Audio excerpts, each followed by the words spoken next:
lineup changes over in Europe?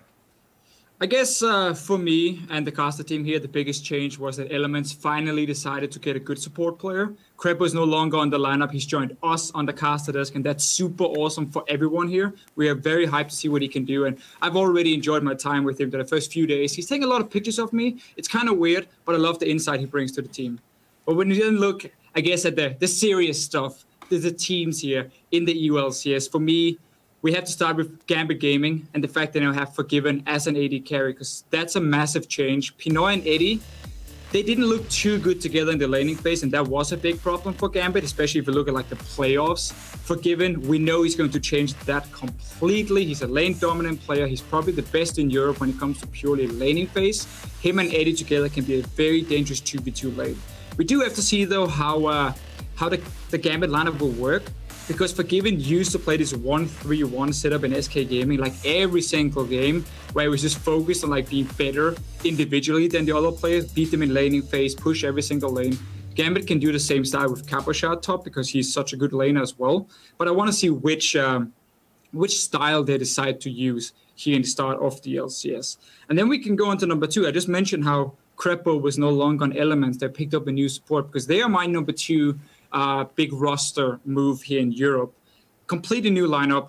It is once again built around Froggen. No real surprise, I guess. We've seen it time and time again. It's a bunch of hungry players with a lot of experience. If you look at Dexter, we look at Taps. Even JWoww has now been in the LCS. He's been around the pro scene for quite some years. And I want to see what this team can do, because it is a bit of a... it's hard to call the last chance, but it's a chance for Dexter and Taps to really show they deserve to be in the LCS still. We have seen them time and time again. I also want to see how Froggen and Taps work together, because when they played on Alliance in Season 4, they made it to Worlds.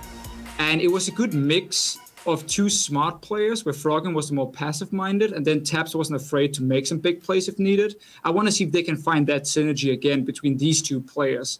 And then, of course, we have to see what the new support Promisq can do. He's laning with Taps. That's a good start, because Taps is very smart in the laning phase. He wants to dictate the pace as well. He wants to be the guy deciding what to do. That's perfect for a new solo queue support who has some good mechanics. Question is, though, Promisq outside the laning phase. I mean, it is one thing playing solo queue. Another thing is stepping straight into the LCS. He's never played any pro tournaments. We have to see. It's a bit of a wild card for me.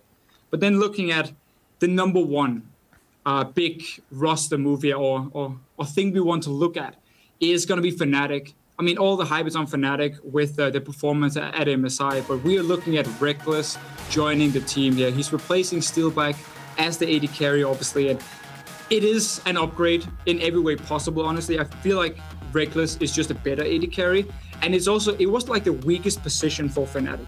Like, if you look at their setup, they have a great coaching staff behind them.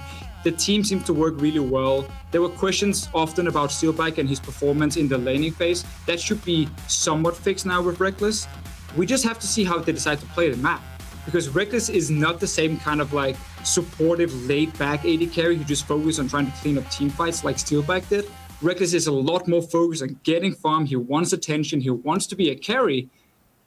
And that's not a thing they needed beforehand when they had Febiven, they had Huni. So you have to see how they manage to use 3 big carries on a team, and if they can manage to get the synergy working. Because if they do click, I think it's very safe to say that Fnatic should have a spot at Worlds and would be such a fantastic team to watch.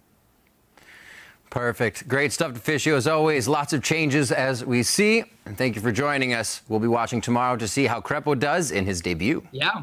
It's going to be awesome to see what he can do and see what the rest of the EULCS teams can do. We'll be watching. All right, let's check